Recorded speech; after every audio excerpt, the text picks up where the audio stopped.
Really excited to see everybody here today. Thank you so much for coming.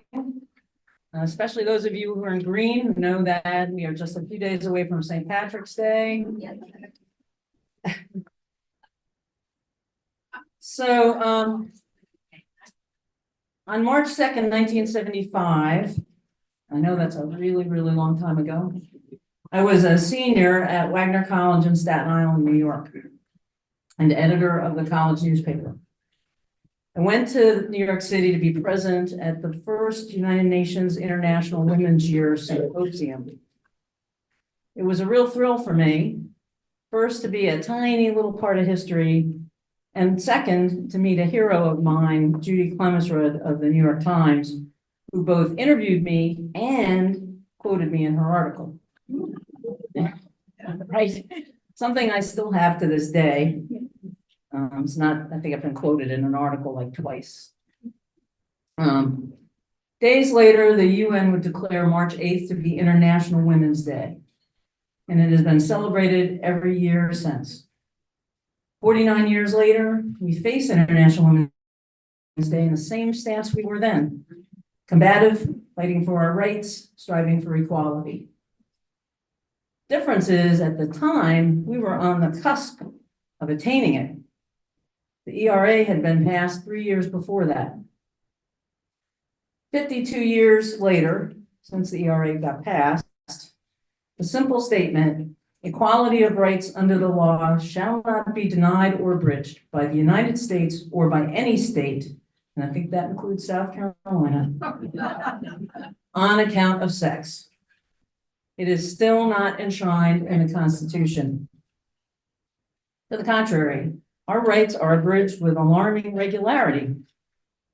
Women's ability to be financially independent, to rise in the workplace, to earn higher educational degrees, is all to some degree dependent on our bodily autonomy. South Carolina is one of 16 states that since 2022 have banned abortion completely or instituted a meaningless 6-week ban, as we have. Boom.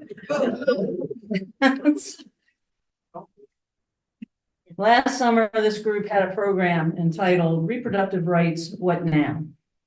The answer to the question appeared to be quite unsatisfying for me, and I'm sure for you. Elect more Democrats. That is a great goal, something we should be striving for. It's something we should be working hard for, but it is a long-term goal. It's not going to happen in a cycle or two, and it's not enough. This week, thanks to the work of a statewide coalition formed by Planned Parenthood, there is something we can do. The organization Repeal the Ban SC is initiating a nonpartisan petition drive to demand that legislators repeal the current draconian law.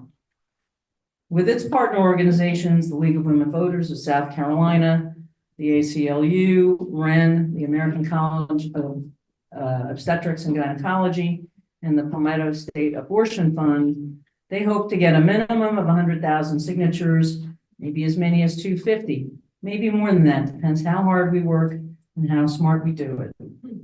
Now, I know that we in this room all know that there is little to no chance of this law actually being repealed. And the organizers of this group also know that. However, they believe that enough signatures will give them leverage in the State House for amendments to the current law that can make it less draconian, certainly not perfect, but more manageable, maybe save a few women's lives, and may help to slow down, maybe even prevent something like a contraception ban, depending on how strongly we can make our case. Additionally, we will be doing this as we are launching an election cycle that is incredibly important, and we will be out there talking to people about this extremely critical topic on which the vast majority of South Carolinians agree with us. So there is a lot to be gained by getting all in with this program, which is where Dem Women are, and we ask you to be with us. So what does that look like? There are several layers of possibilities. starting with sign the petition. There are cards on every table that have QR codes on them. Please scan the code and sign the petition. Do it while you're here. If you have any issues, raise your hand and someone will come and help you. Me, Evelyn, Jen, to accomplish this. Next step, share this with other people. Share it with your friends. Put it on your social media. Take a picture of the card, put it on your social media, and help us get more people to see it. The step after that, enlist your friends, coworkers, network to get their friends to sign the petition. We have some business-sized cards coming. I will probably have them Wednesday. I'm going to take them to the GCDP office and leave them there. So you can go down there and just pick up some and use those to have in your purse or when you're talking to a group or you're at your book club. Or something along those lines. So they're a downsized version of what you have on the table. And when after you give them to somebody and they sign the petition, scan the code, tell them to give the card to somebody else. I mean, let's just keep it moving along. Don't throw the card away. Make use of it. Next steps could involve manning a table at events or other activities that those of you who volunteer with campaigns are well acquainted with. Calling lists of people or canvassing your neighborhoods, sending postcards are all possibilities. We will have more to come on options. And you can make your own option. Are you in a book club? Take some cards with you next time. PTA, take some cards with you next time. Planned Parenthood polling suggests that 77 to 86% of South Carolinians are opposed to this abortion law. That means we have common ground on this issue with close to 9 out of 10 people. The odds are with us on this one. We really just have to ask. I'm going to ask our outreach chair, Jen Boffey, to do a quick social media crash course. I know all of you are experts in scanning QR codes. No. And social media, and she's going to talk briefly about that and explain to you why this matters so much. Thank you. Jen? All right, so there are flyers on your paper that you can take with you. This is just a breakdown. I like to call this like level 1. I've been thinking of this for a while because one of the things I love about our group is our time, right? Like we have a lot more time than other people to put forth positive energy. And there is a network, a collective of different groups and organizations in our community in South Carolina, in the South, across the country that are doing exactly what we're doing. Small grassroots networks that are working. We are able to reach out to them with a button, to support them, to give them a high five, to get that going. It fuels the energy. So I really have been thinking a lot about how we can use just a little bit here and there to help this grow across. So I'm just going to go through some general points. Think of social media like a library. You can read some really sad, awful, things, or you can read amazing things and biographies and how, to learn a new language. It is at your disposal. You are in charge of it. So yes, there can be some negative things about it, just again, like in that library. So kind of keep that in mind as you're going through, as you're crafting and creating so that it can work. You can use it for good. It is very powerful.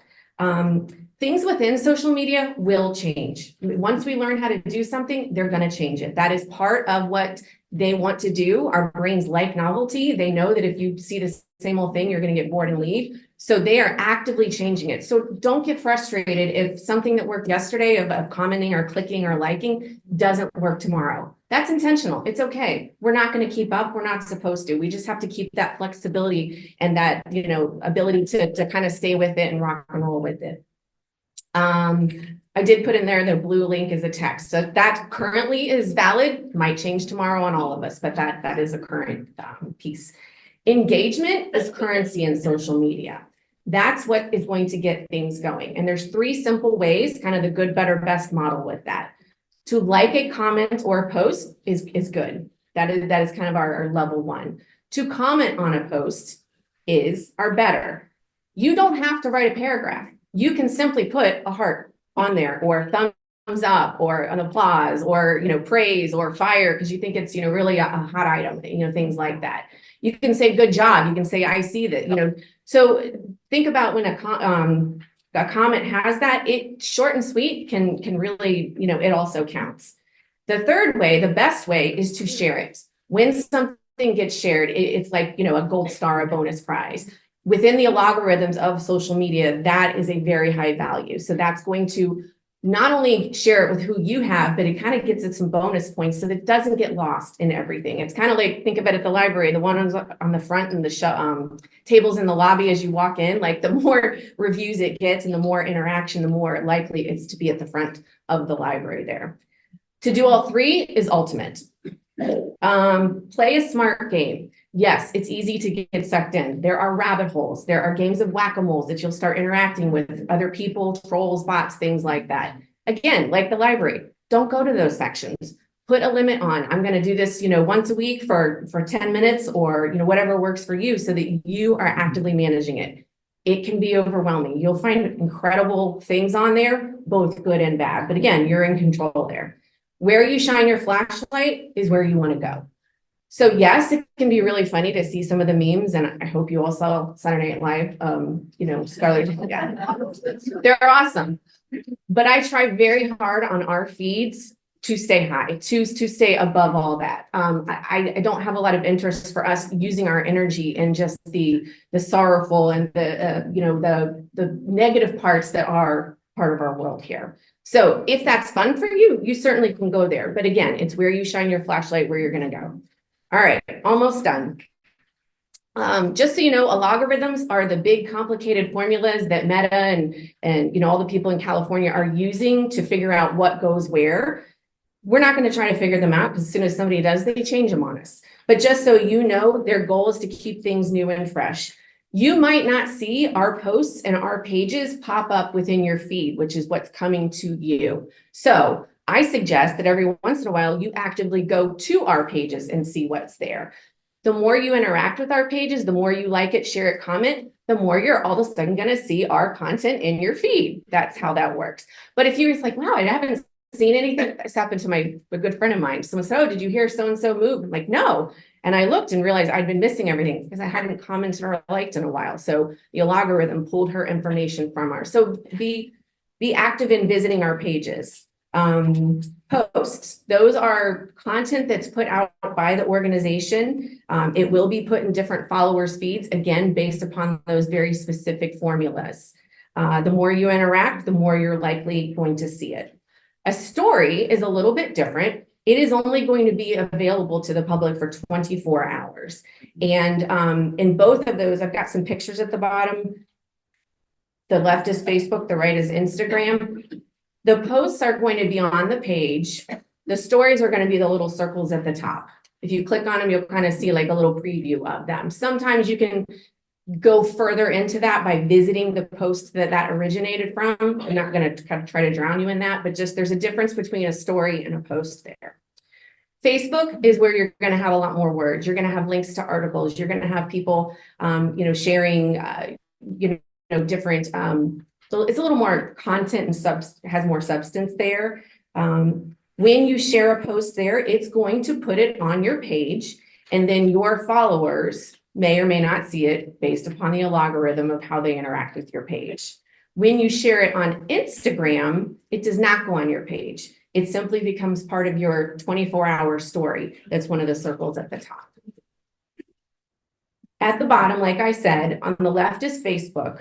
That's what our page looks like. We are the Democratic Women of Greenville County. There is another group that someone from this organization, I think we sit back in 2011-12, originated as a Democratic Women Greenville County discussion group. That exists. It serves a purpose in our community. It is not our private page that we post out. It is a general discussion group that is somewhat hosted by us or people in the community. You can interact with both of them. I just want you to kind of understand one is a much larger collective, and the other one is specifically things that we're putting out. And then I've circled with those kind of oval things. You can see the copy is a little light, but you see the like button, the comment button, and the share button. That's what it's going to look like on Facebook. This is from my phone, so the mobile version, if you're on your desktop, excuse me, it might look a little different, but it should look pretty similar. And then over on the right, this is our page on Instagram. And again, I've circled the little, this time it's a heart, the little speech bubble, and a paper airplane for sharing. Thanks, Jen. Hey, Jen. One thing I want to point out to those of you who have not scanned QR codes before, because Jen didn't touch on this, when you take your phone and you bring up the camera, you get a little yellow box, and then there's text under the little yellow box. You don't want to click in the box, you want to click on the yellow text. That's what will take you to the web page, in this case, to the petition to sign. So I know it can seem a little complicated if you haven't done it a lot, but really sharing is the key, what we really need. Those of you who are old enough to remember the Prel commercial, right? I know. You tell 3 friends and she tells 3 friends and they tell, yeah, that's what we're going after. Okay. So after the meeting, Jen, me, Evelyn, and others can help you out if you need to. There's lots of stuff on your tables today. You'll see a bunch of flip one damn seat buttons. There should be one for each of you. If for some reason you don't have a flip one damn seat button, please come by and see me before you leave so that you get one. I don't want to see any extra buttons on the table. If there are extra buttons, take them with you and give them to people. Right? We talked about this last month at the GCDP convention a couple of weekends ago. I gave one of these buttons to Colleen Condon, the SCDP first vice chair. She asked me if this was our goal. And I said, no. I said, we are solidly behind priority 6. And our goal is to win every seat we contest. But we must, I emphasize, must win one to prove the concept to Democrats in this county that winning is possible. So wear the button as a conversation starter. We need to get Democrats engaged and ready to vote across the county. Every week I encounter people who come up to me and say that we're convinced that there were no Democrats in Greenville. Well, obviously, that's not accurate. But there are so many more, right? And each one of us is an important bridge to bring those Democrats into the party. And more importantly, into the polling place. If you need more buttons, let me know. We've got another 200 buttons on order, so we're going to have plenty of buttons. If we need more after that, we'll get more buttons. Until I walk down the street and see people I don't know wearing a flip one damn seat button, then I know we are really working it. Okay, we have a really great program today, and it's an important one. But first, I do have a couple of announcements. Hands-on Greenville is April 20th. Jen is running point on this again, as she did last year. And she has secured for us one of the easier but important jobs. We don't know what it is yet, and we won't know for... Very similar to last year in the back. Okay, similar to what we did last year, which was making hygiene kits, right? So we won't be cleaning up parks or digging post holes, so you won't get dirty. Last year, I think we had about 20 volunteers. I'd love it if we can meet or exceed that number this year. And since we have so many more people coming to the meetings, I'm pretty sure we can do that. So email Jen at outreach@greenvilledemocrats.com and let her know you want to join the team. Secondly, next month, thanks to Helen, I believe, Helen Nixon, gave us the idea, we will have our first membership contest. We're going to update our lunch and membership form with a question about what member referred them. At the end of the quarter, the member who has brought in the most people who are paid up as members will get a $100 Visa gift card. I know, right? You must be a member to win. So if you're not a member, but you think you know 5 or 10 people who want to join, sign up now and before April 1st, and we start counting. So thank you, Helen, for that idea. And then it will run for a quarter. So 3 months. Third, we have started a community engagement effort. I want to bring Evelyn up for a brief update on that, and I'd appreciate if you would hold any questions until after the meeting, as we do want to speedily get to the main program. Evelyn, thank you. Hope everybody enjoyed those tacos. It was a great group today. And I want to say it was Linda Director who's ill today. She's not here, but she always does a fabulous job with our lunches. And this one was the Project Host provided the food. So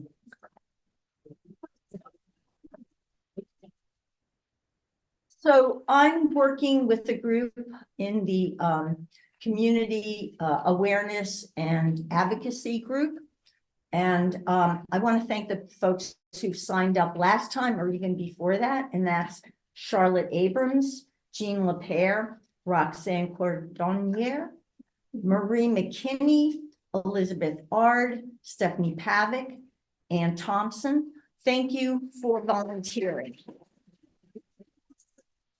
We have a monthly schedule with community meetings that we are tackling right now. I'm hoping the list grows, but I'm looking for folks who are interested in attending those meetings, bringing information back to DEM women about what's going on in those communities, and also sharing the information that we are getting here at these meetings. So, for example, getting, if it's appropriate, getting them to sign the petition, giving them information like that. Also letting them know about when our meetings are and what our mission is.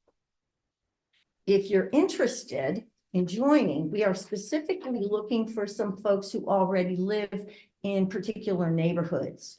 The West End neighborhood, West Greenville community, Haney Serene neighborhood, Sterling neighborhood, Southern Side neighborhood, Nickeltown, and Pleasant Valley.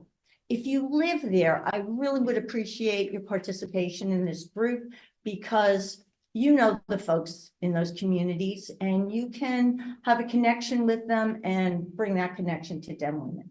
So we'd really appreciate if you would, on your card, there is the, it's just the email address. It's at the top. It says connect with us, demwomen@greenvilledemocrats.com. I don't have my own email with DEM women yet. I do. Okay, I do have my own email. I just don't know what it is. Anyway, I love when Laura gets all this stuff. It makes life easier for me. Anyway, please consider joining us and thank you for being here. Thanks. Thank you. And now we get to the main event. Reading, censorship, book banning, or as it happens in Greenville County Libraries, book hiding. To set the table for our speaker today, 3 members of our group are going to read portions of targeted books. Each one is geared toward a different age group. The readers will briefly tell you why the book is on the block and read a passage. And I want to thank Heather Lawson for organizing this and ask all 3 of our readers to come up. And we're going to start with Janet Lamika, who's reading from Arthur's Birthday.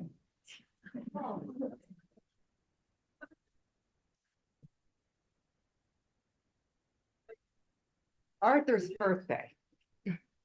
Arthur's Birthday is a 1989 children's book of the Mark Brown series of books. And it is facing a potential ban after a conservative activist, Bruce Friedman's request in order to, quote, protect children. In response to, let me tell you this, Friedman is a chapter president of No Left Turn in Education, a right-wing conservative group that campaigns against critical race theory. In response to a question about what he believes might be the result of a student using this book, his response, damaged souls.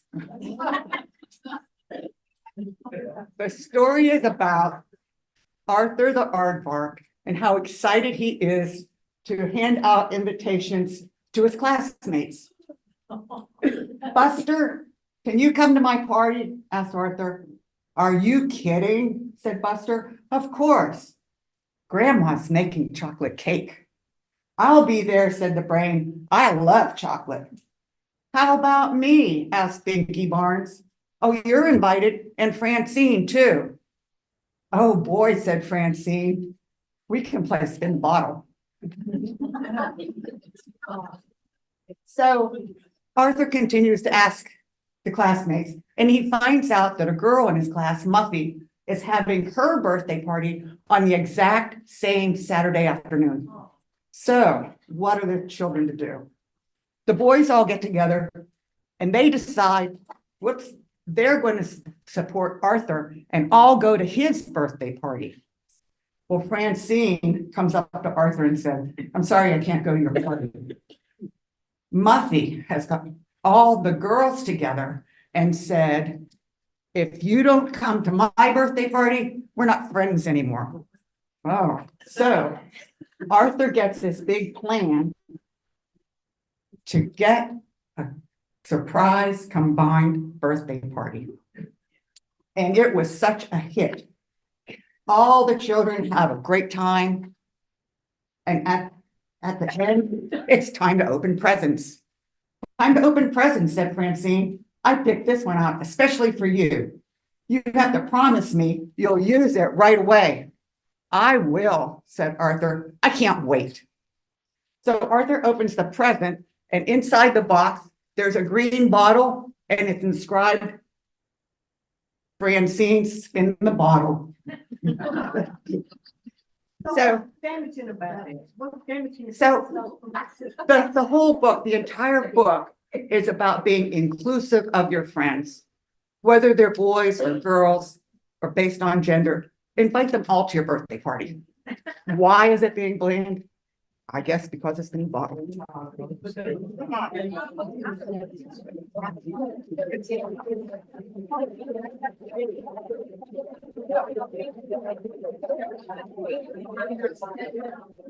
for the next book, I want to introduce Doris McClellan.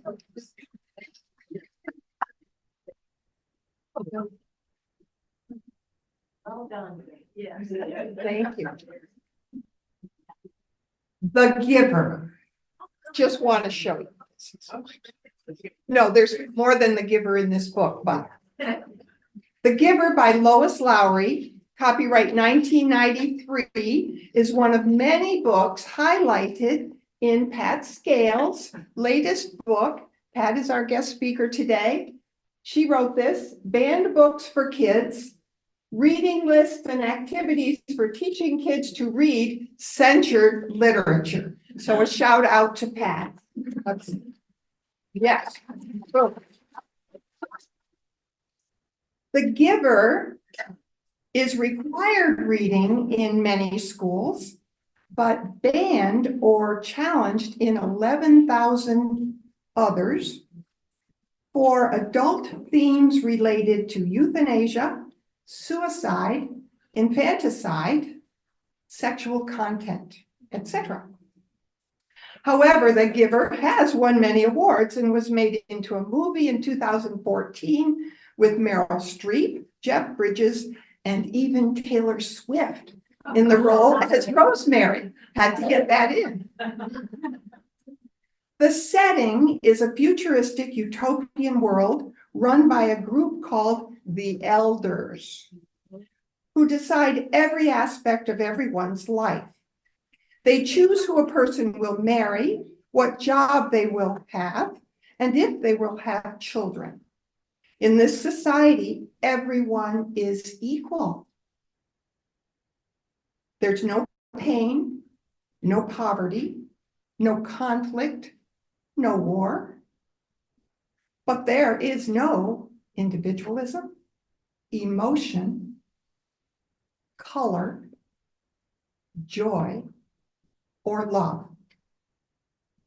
Babies who fail to thrive to a certain standard, the elderly, sick, and rebellious, are quote unquote released by lethal injection. At age 12, they're called the 12s.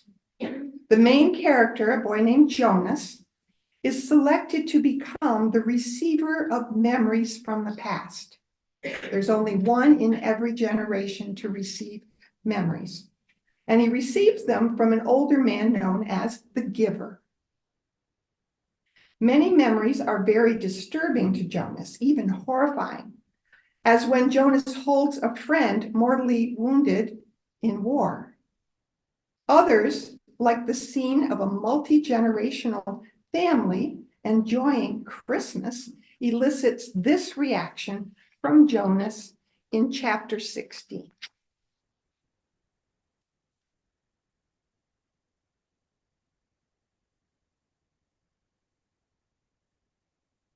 In the memory being transitioned to Jonas,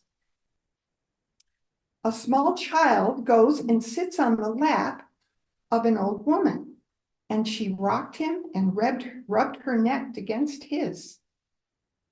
Jonas opened his eyes and lay contentedly on the bed, still luxuriating in the warm and comforting memory. What did you perceive? The giver asked. Warmth, Jonas replied, and happiness, and let me think, family.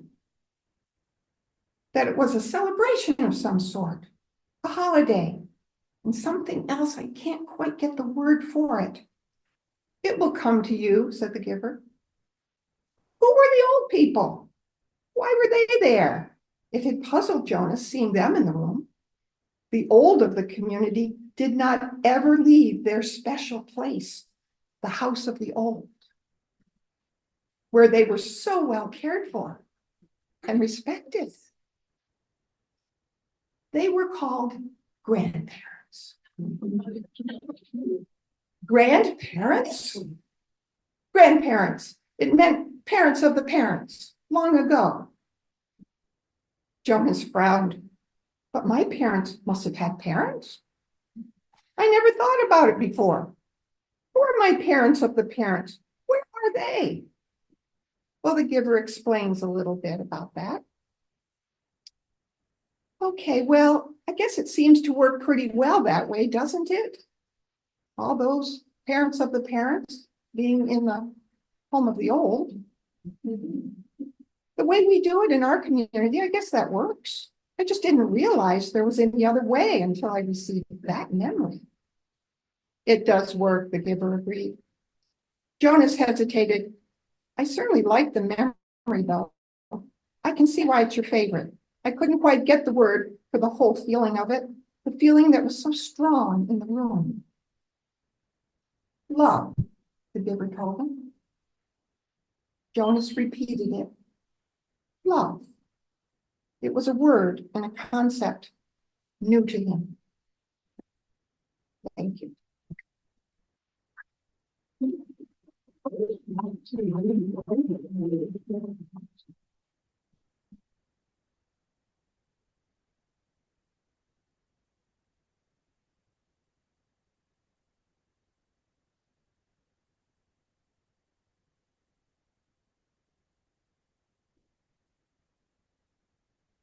Good afternoon.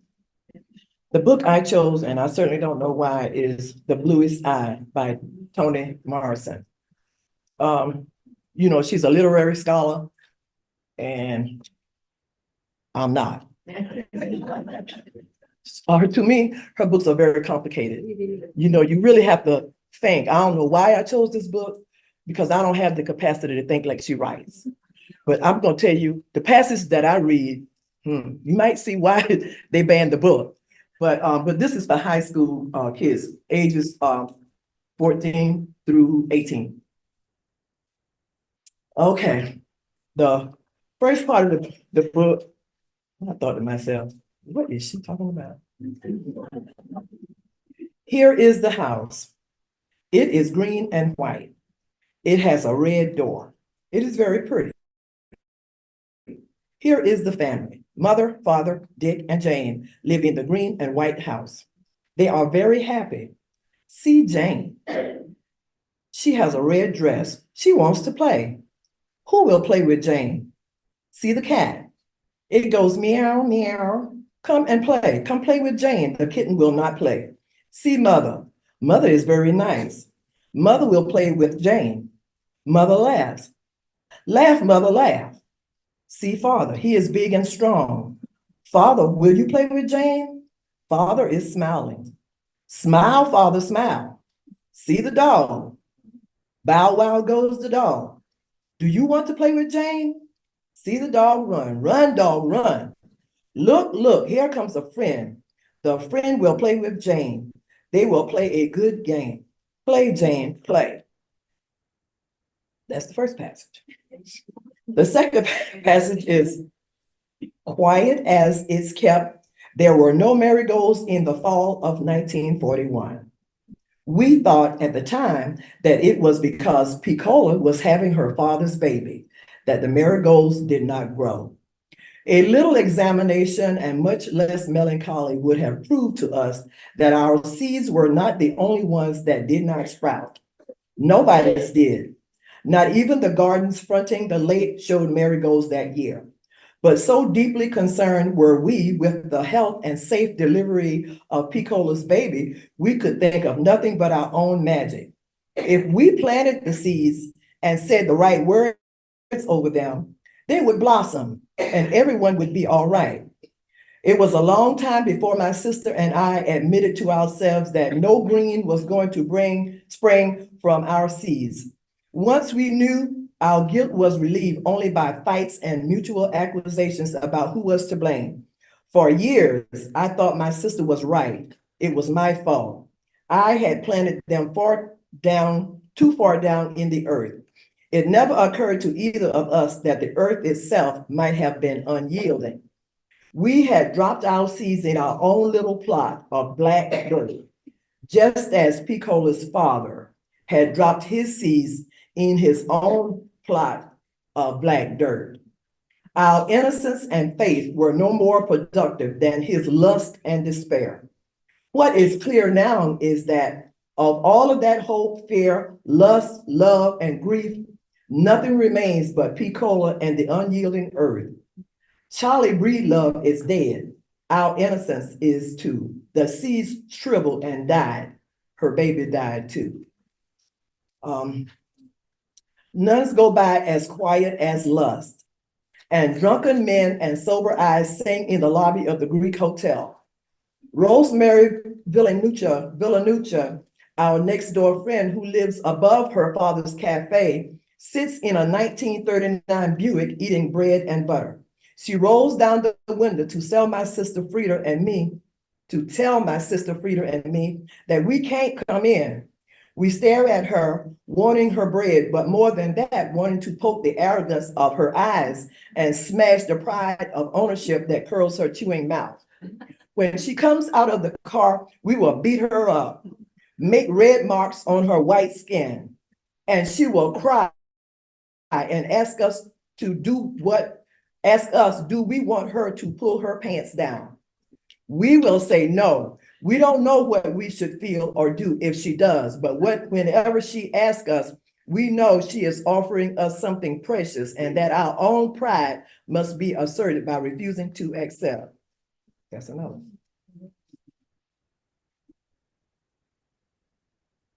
We'll skip that one. Okay.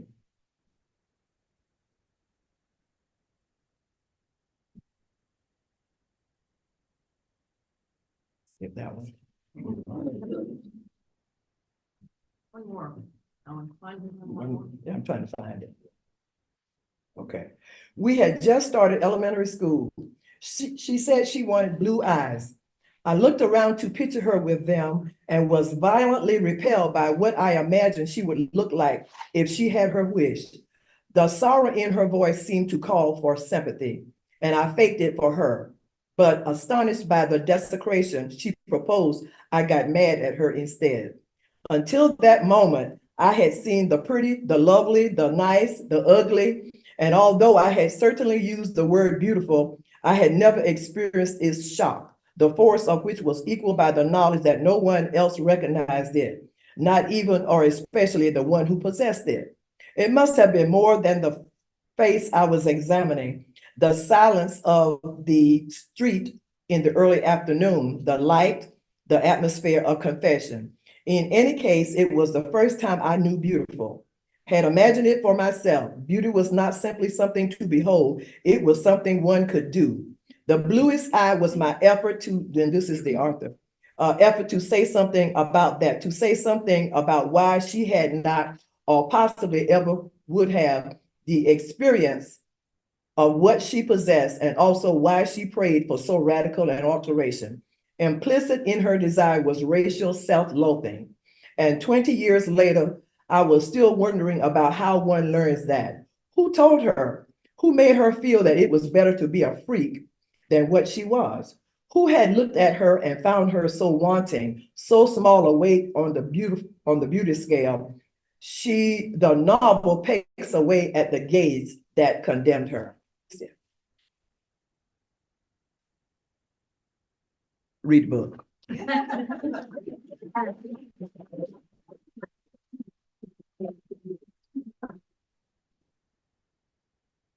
Thank you, guys. Great job. Okay, our guest speaker today is Pat Scales. A lot of you know her. She is one of the best-known voices in the freedom to read space, not just here in South Carolina, but in the country. She's a national recognized defender of intellectual freedom, former chair of the American Library Association's Intellectual Freedom Committee, and a 2023 recipient of the organization's Roll of Honor Award for Lifetime Achievement. She had a distinguished career as a middle and high school teacher, librarian, before teaching children and young adult literature at Furman University for 27 years. Pat's past president of the Association of Library Service to Children, and in 2011 received that organization's Distinguished Service Award. So there's a lot of awards kicking around Pat's house. She's a passionate First Amendment advocate and currently a freelance writer, authoring articles and books about censorship and children's free speech rights. Sought after public speaker, she travels the country, speaking to organizations about the importance of reading, the dangers of censorship, and the impact on teachers and children. And we are very lucky to have made the cut because, trust me, she turns invites down. She's also a Greenvillian, so that helps. She's local. Welcome, Pat.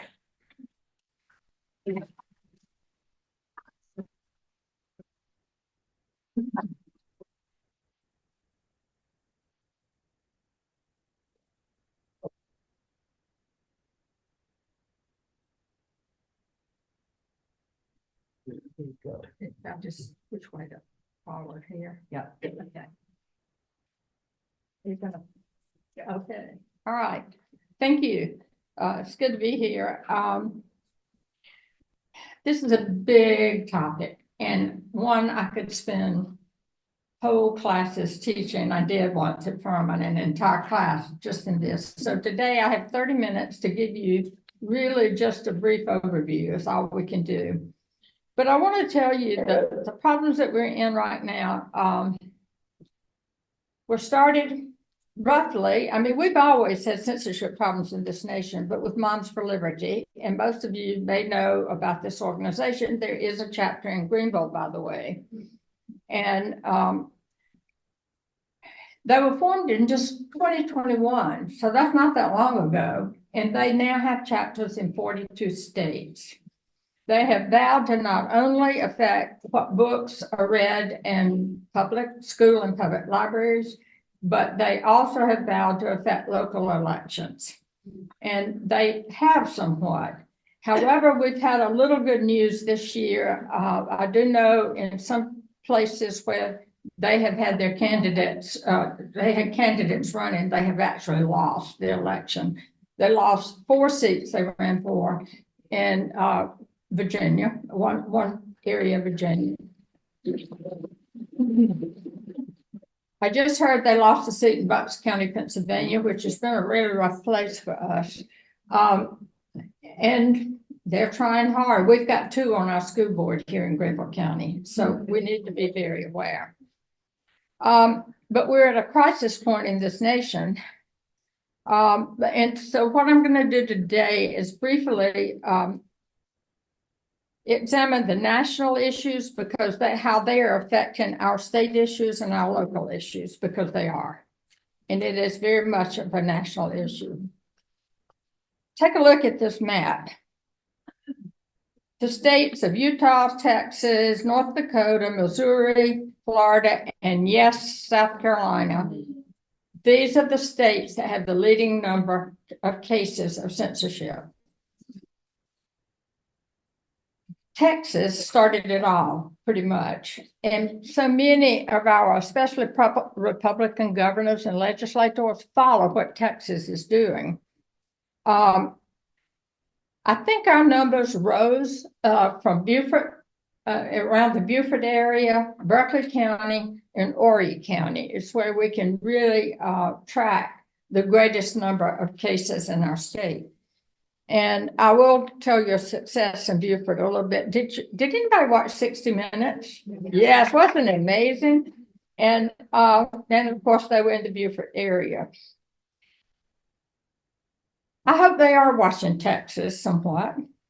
It's been a problem for us for a long time, but the legislatures in Texas had H.R. 900, which far overreached what people could read in schools. And it has now been struck down by the federal district court and an appellate court. We were worried about the appellate court, but they did uphold what the district court did. And what the court said is that H.R. 900 was they forbade school districts to buy books that weren't labeled for sex and sexuality and so forth. I mean, it could be Arthur, because the real complaint on Arthur was that Spin the Bottle sexualizes kids. Most kids that age might not even know what Spin the Bottle is. So they were even going to shut down bookstores that did not, or they would tell school libraries they could not buy from bookstores that didn't label their books. And that's the part the courts really had a problem with, because it goes into private businesses and so forth. And so they struck it down. We don't know what will happen. They're likely to go in and rewrite it and still get some provisions in. Act 372 in Arkansas did something similar, and they had and Sarah Huckabee Sanders signed the bill. She also shut down the African Studies program, AP Studies, in high schools. And when the teacher said, we're going to teach it anyway, she said, well, they won't get credit for it. I will demand they will not get credit for it. So, but Act 372 in Arkansas has been struck down by the court, saying that it violated provisions of the First Amendment. Her reason was she wanted to keep, and this, please be aware of this term, pornographic material out of libraries. Even the courts have not been able to define pornography. The only thing the courts have ever done is define child pornography. And I will tell you, I've got stacks of paper on my desk at home from all of these places of books they're taking out of the library. I haven't seen one yet I would call pornographic. So it's a very subjective term. I mean, they may have a damn in a book and that's just pornographic to me. So that's how ridiculous it gets. So we just won a case in Iowa where the judge said the ban on books is incredibly broad and has resulted in the removal of history volumes, classics, and even books designed to help students avoid being victimized by sexual assault. Florida, we have some active lawsuits in Florida. Primarily, there's one in Escambia County that's, I think is going, so far it looks like it could go our way, but we don't know that. And it's over the district's removal of books by and about brown or black people or LGBTQ issues. And that basically, I can sum up what's being challenged in this nation are those two things. Now, let's look nationally briefly. You can see the American Library Association collects data on book bans. We used to depend primarily on people that would let us know, what was being banned or challenged here and there. And now we've got to do set our computers to read all these newspapers and we get it, But in 2000, we recorded 376 number of titles challenged. And look all the way to 2020. And then look at 2021, 1,878. And in 2022, 2,571 titles were challenged in this nation. And there are probably more. That's just what we know. From January to August of 2023. Now, let me explain something about our data. So we're still collecting, we're getting ready to report out the 2023 data. So you're always a little bit of a year behind if you're going to report an entire year. So we expect the new data will be out momentarily, probably April is usually when it comes out. But from just January to August of 2023, it went up to 3,923 total titles. So you can see how we're climbing in this nation. And then it was 1,915 unique titles.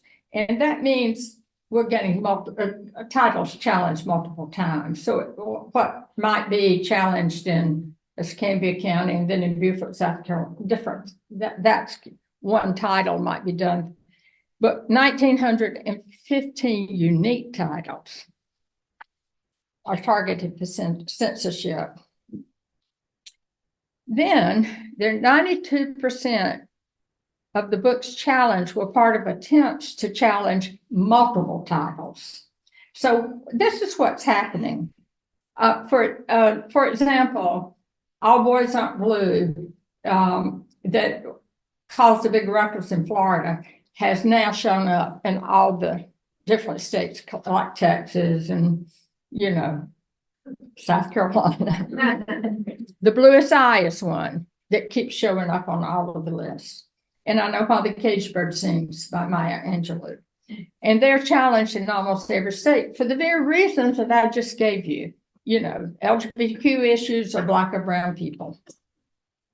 But so they have been challenged multiple times. I can tell you that, well, I'd be getting ahead of myself, but I was just in Florida, although Key West doesn't claim itself as being Florida, but Key West. And the superintendent of schools came to my presentation along with the chair of the school board. I was really glad they were there. And the superintendent of schools came up to me afterwards and she said, I have to tell you something. She said, Ron DeSantis did a command meeting of all superintendents of education. It was by Zoom. He was speaking to them. And she said, he sat there on Zoom and he said, I've never had anything to do with banning books. I've been framed. And I thought, maybe he wants to be a running mate. He was framed. So, and yet we have video of him holding up All Boys Aren't Blue saying, get this book out of the library. And not just that one, a lot of them. And yet he's saying now to the superintendents that he's been framed. You may not be able to read these that well, but most banned books in the first half of 2022 to 2023 school year, that's how it's done with a school year. You can see that there were 15 bans on a book called Genderqueer, and that is a book that caused some ruckus in South Carolina as well. And then, and it tells you how many bans are all of these different titles. I will tell you that every year, and this is one thing that'll come out in April as well, we name the top 10 most challenged books in the nation. And it's a couple of years ago, we had did more than 10 because there were so many. We also do, the American Library Association does a field report where we would report out where it's been banned and why. Well, last year there was so much, we couldn't do it. We couldn't do it. They just had to do like a field report of the top 20 or 30 because it was just too many titles. So we used to report out all of them. And we can have that data online, but I mean, we printed the field report. Okay, the subject matter of the banned content, and this is going to change, I think, a little bit because this was through December of 2022, our latest data, but this year, I think it's going to look a little bit differently. You can see that 44% were themes about violence or physical abuse. I don't think that will have the top spot this year. And then topics of health and well-being of students, 38%. Books like, and I don't know if you know this book, It's Perfectly Normal by Roby Harris, which is designed for parents to use with their kids as they need it about sex education. That keeps showing up everywhere. Then grief and death is 30%. I don't know that that's going to show up so much this year. Characters of color, themes of race and racism is 30%. I think that's likely going to be up to more than 44%. And that also the LGBTQ issues. It's only 20%, 26% in 2022. It's going to be way up there this year based on our other data. So that just gives you an idea of what we track. Okay, let's talk about South Carolina. The woman on the right is causing all kinds of trouble now. And I know you know that because some of you went to Columbia to the open. Did you get to speak, Doris? Never did. No, it's such a long list. It's a long list, yeah. Well, Ellen Weaver is a thorn in our side, and we need to pay very, very close attention. Because she really wants to gain control over books that are used in the classroom or in school libraries. She wants oversight on that. Well, unfortunately, the state Department of Education's Board of Trustees just voted unanimously, I think, wasn't it? Yes. And now it has to go to the legislature. So this is what I'd like to ask of you today. Please contact our legislative delegation. We've got to deny them that right. It's not fair to the teachers, the librarians who are trained to make book selection choices. We've got to appeal to the legislature. I don't know if they'll listen to us, but they're not going to hear us if we don't do it. So please contact them. This woman has also severed ties with the South Carolina Association of School Librarians. They've always had kind of a working relationship where they would sponsor in the fall a workshop between teachers and librarians and so forth. And not long before it was to take place, she pulled the State Department out and left the school librarians hanging. So Ellen Weaver is the source of much of our problem. So this is the board member, and I know you can't see it very well, but she teaches at North Greenville, and she is our representative on the school board. And I know Doris and some of them, and I tried to contact too. She would not receive any of our phone calls, emails. She said she didn't want to talk to anybody about book banning. So we need to stay in touch with this woman. If she'll even read them, I don't know. But she is our representative to the State Department of Education. So where are we headed? Right here. I don't know if you can see that very well. Well, that's all I'm allowed to teach you. Just play with your phones until June 1st, I guess. So that's about where we're getting. They're affecting the textbooks. They're affecting novels read in English, books in libraries. They're affecting science books because they don't believe in climate change. They don't want climate change taught. Never mind health issues. Lord, I guess we can't teach health anymore at all. So, unfortunately, they don't want us to teach the Constitution and civics either because they're afraid they will grow up to be voters, I guess. Another problem in South Carolina is our Carolina State Library. Now, I don't know if you know how the hierarchy of that works, but the state library is basically all of our public libraries in the state are connected to our state library. Well, the state library last fall pulled out of the American Library Association. They have been a member of the American Library Association since the founding of the state library. And they dropped their membership because of the statement on the freedom to read. That's bottom line what it is. And I'm sure that I can't believe it's the board that did it, and they're influenced by the legislature. And they're probably appointed by the legislature. Now let's go to Greenville County. And we know, and I'm glad Stephen's here from Flag, and they're fighting this. If you follow the news at all, you can see that our public library has been in a huge fight down there. And they have recently, it's my understanding, recently moved a number of books into what they call the parental guidance section. When you remove a book from access to the person for the targeted audience, like if they remove Arthur and put it parental guidance, then you've removed access to the targeted audience of that book, and that is a form of censorship.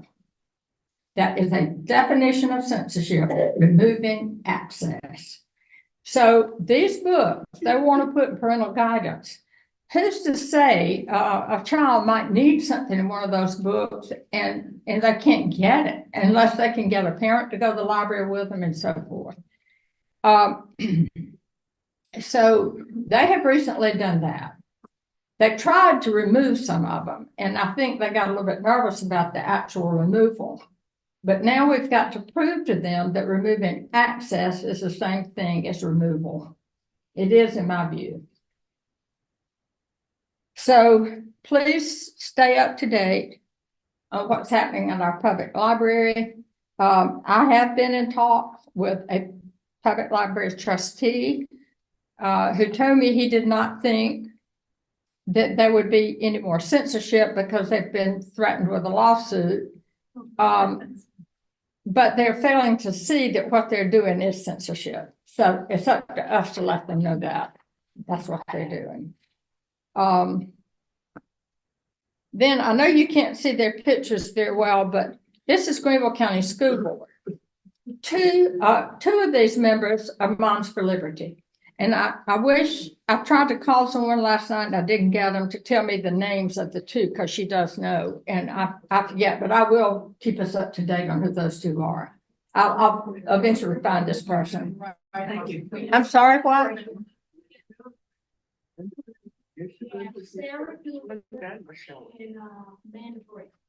Okay, well, I didn't hear, but what's your name? And Amanda Britt. Want me to say it again? Yes. Sarah Doolin and Amanda Britt. Okay, thank you. So now we know.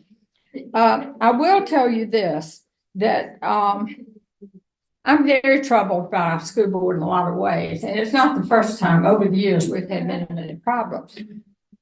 But Tim Waller, last summer, went on Your Friend 4, and he said the school board wanted to gain, they did not trust teachers and librarians to make the decision on what books are used because they buy from book reviews, and book reviews do not reflect the school board's values. Now, when you start talking to me about values, the school board, it's not about their personal values. It's about us as a community, and we all have different values, and we should all find things we want to be able to read. So I raised this at a group I was speaking to last September, and there was a school board member in the audience. Well, she went back, told Tim Waller, which is fine that I evoked his name, but it's quite okay. Because he searched me on LinkedIn. I found where he did a search on me for LinkedIn. But he did say that. And so how would you like to be a teacher and librarian in a school district that does not trust you? And they wonder why we can't get people to teach or to be librarians? It's not about pay. Nobody ever majored in education to get rich. We knew that. It's all about being respected. And to me, it's about respect to the students. That's the thing that I get. Now, the next page has got one little arrow on it that we'll see if anybody catches it. My ACLU thing says Oklahoma, so I'm sorry.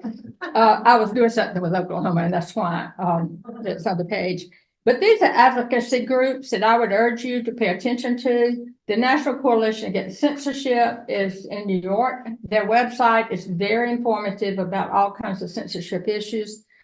The Comic Book Legal Defense Fund is that CBLTF. We've had a lot of issues with graphic novels. And by the way, The Giver has been published as a graphic novel. And we had had many, many problems with The Giver over the years. But when the graphic novel came out, it escalated again.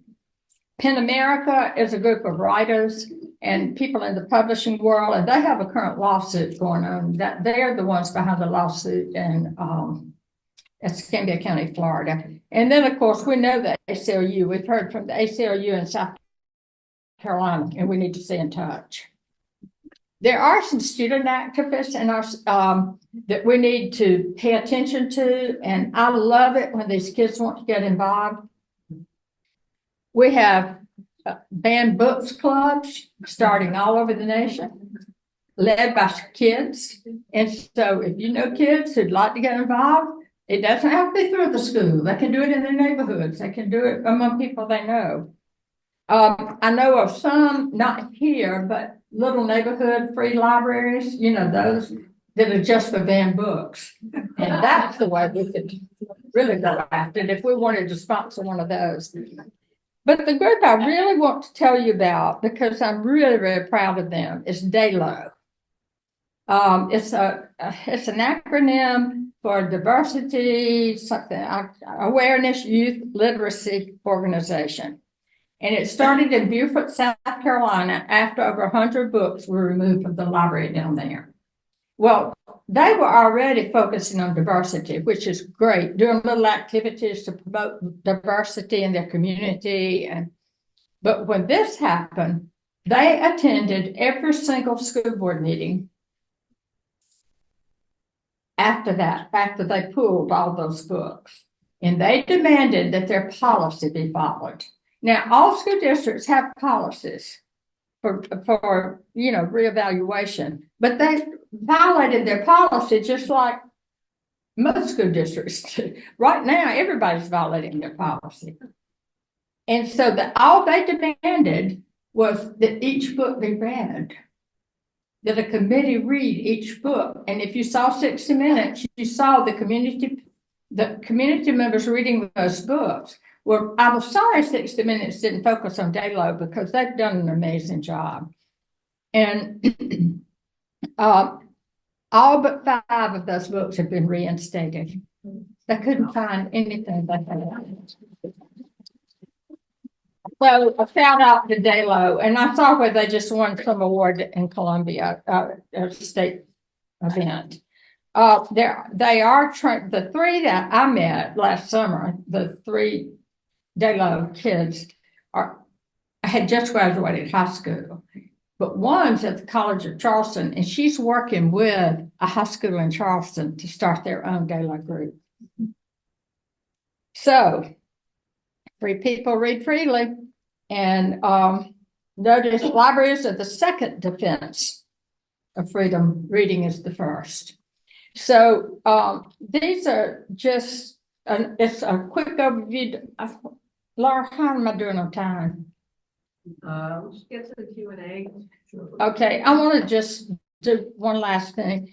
You know, we do have these lawsuits that are going on around the nation, and it's not the first lawsuits we've ever had in libraries. To this day, still, the precedent case of the Supreme Court is Pico versus Isle of Trees, which happened in the early 80s, where it took 7 years to fight. But I think it was around 82 or so. Stephen Pico was a high school student when they removed all this, the school board just removed all these books. And he, as a junior in high school at that time, and he started fighting it, took it all the way to the Supreme Court. Now, our worry now, I have to admit to you, our worry now is if any of these cases that are going on around goes to the Supreme Court, we could lose visions of Pico. It's kind of like the Roe v. Wade issue, you know, so I'm hoping we can solve most of them without it, but I've testified as an expert witness in two cases. One was involving Annie on My Mind in Olathe, Kansas, where an LGBTQ group in town wanted to donate a book called Annie on My Mind to the high school library. Well, the book was 10 years old, and it had already been in the library for 10 years and read by kids. But the superintendent didn't like this, so he pulled the one they had and refused to accept the gift. 4 kids sued him. And that's the case I was an expert witness to. They were brilliant. The kids were brilliant. And to show you real courage, the parents had to sign on with the kids. One of the fathers that signed on with his daughter was a middle school student in the very school district working under that superintendent of schools I sued. They did win the case. There is now a group of Democratic members of Congress that are proposing legislation on called the Fight the Book Bans Act. We know that Joe Biden has also established a position in the Department of Education to deal just with book bans. So we need to keep up with all of that. We need to say how we can apply it here in South Carolina. And because I'm really worried about what our legislature is about ready to do. So if lawsuits are the issue, then we need to go that route. And I want to end with this, and that's just a brief overview. I'm so sorry I don't have more time because I could get deeper into some of this. But I just want to end with this. I retired from the governor's school for the arts. And one afternoon, it was about 5 o'clock in the afternoon. We stayed open until 10 at night since it's a residential school. I was waiting on the night person to come in. And I walked out of my office because I'd been on the phone. I walked out and there was a woman walking around in the library and she did not have a business badge on. So security guards clearly had I don't know what they were doing, taking a nap, I guess. Anyway, she had stacks of books on the table, very large books, and she had slipped those paper marking certain places in the book. So I said, may I help you? And she fled. She flew out of the library as fast as she could because she knew she was illegally in there. You know, you had to have a badge. So I went over and I started looking at the books. They were all art books.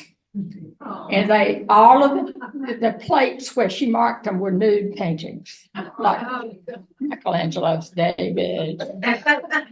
I had David as a paper doll, magnetic paper doll in my office. The kids used to come in and put clothes on him and undress him.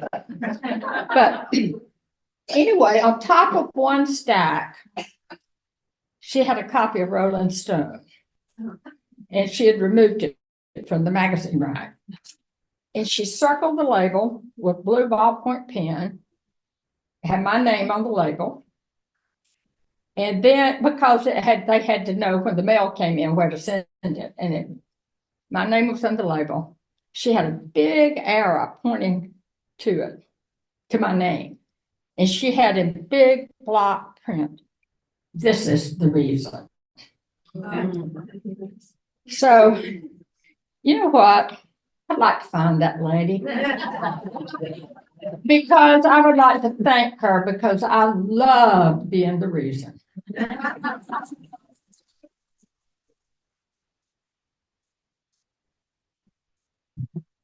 I loved being the reason that my students had the books and materials they needed and wanted, not just at the government school, but at the middle school where I served for 26 years.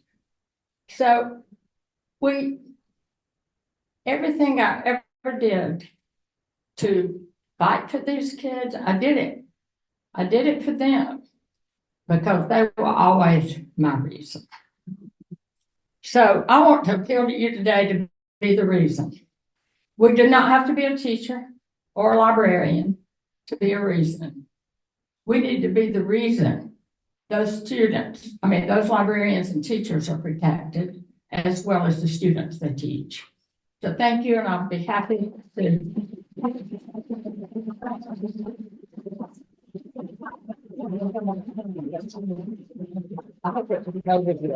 That's great. We'll dig down a little bit. Okay, well, I can do something later. Okay, hello? Hello, yes, good, okay. So, we want to dig down a little bit. Questions? Yeah, Uh, I can speak. no. You gotta use, don't even get on Zoom.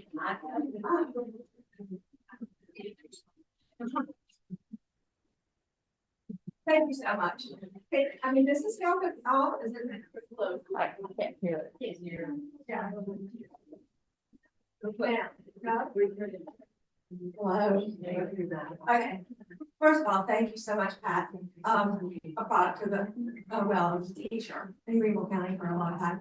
But we also have, in just this past issue of our docu scale, we have an article that highlights the DALO activities in Beaufort. And it tells a little bit more about, the fact that they were student representatives from all three high schools in Beaufort who were very upset with their freedoms being taken away from them. And it goes into a little bit more detail about, some of the things that even one of their relatives thought by reading a certain book was maybe not necessarily something that young people might want to hear, until she realized that her teacher daughter taught a student who had those very same experiences, and realized that a lot of those life experiences that sounded really, I guess, would hurt sensitive ears, were really traumatic experiences that the students were going through every day. And the more they could relate to the life experiences like that, whether they were going through them or just hearing about them or reading about them, help prepare them more for dealing with these kinds of things in their lives. And the ones who were experiencing it to know that they were not alone. Right. And being able to solve some of the problems. So anyway, we do have an article in our newsletter this month highlighting some of the very things that you said. So thank you so much. This is an article. Yeah, it's enough to last 3 weeks to talk about. I will tell you right quick before we do this that DALO has developed are doing a documentary, and they were able to get an interview with Jamie Rashkin.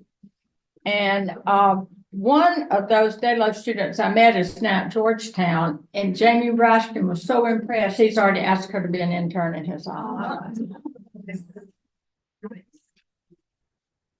Okay, I'm sorry.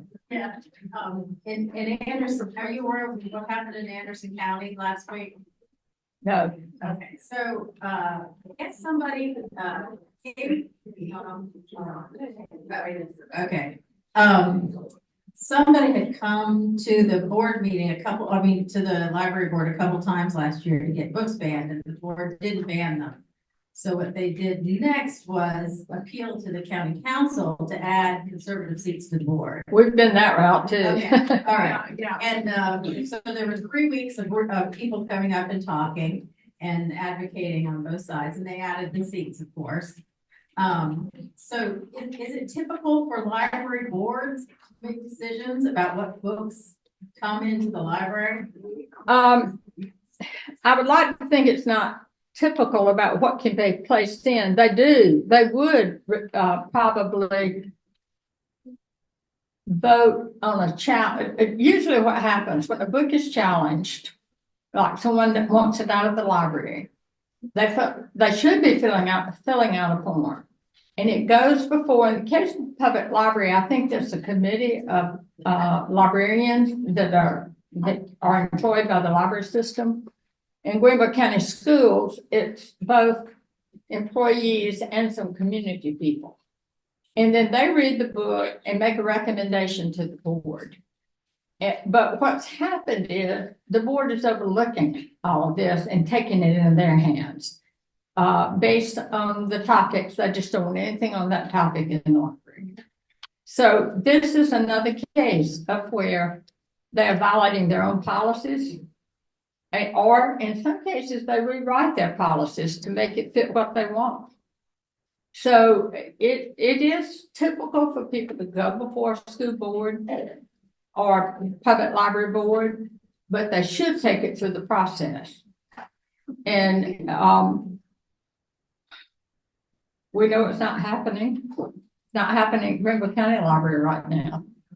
How does one find out where that process is or where it might be written? Well, under the Freedom of Information Act, you have the right to ask any question you want about anything that's come before the board or come before the director or whatever.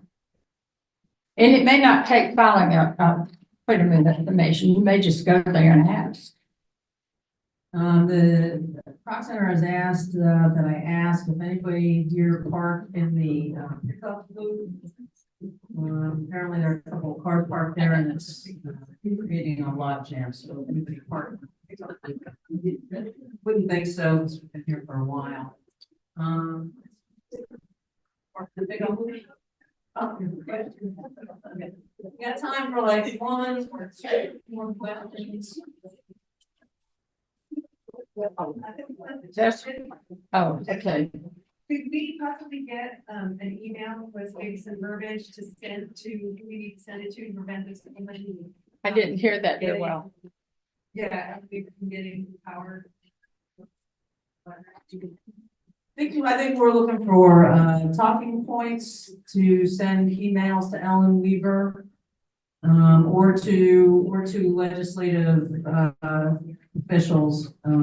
I think we could develop some, yeah, and there probably there's a group called that's let me think about it.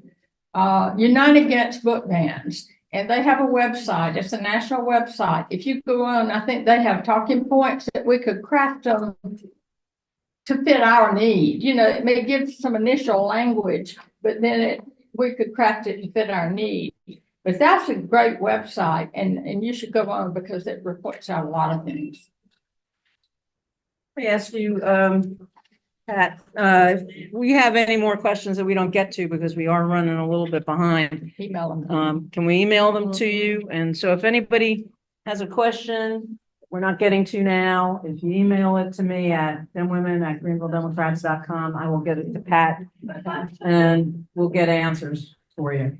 I think I have some cards with me with mine on there too. Okay. Either way. Okay, excellent. All right, well, Pat, thank you so much. That was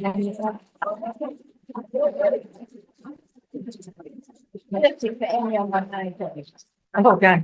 I'm really sorry we didn't have an hour to spend, but next time. Next time. Yeah.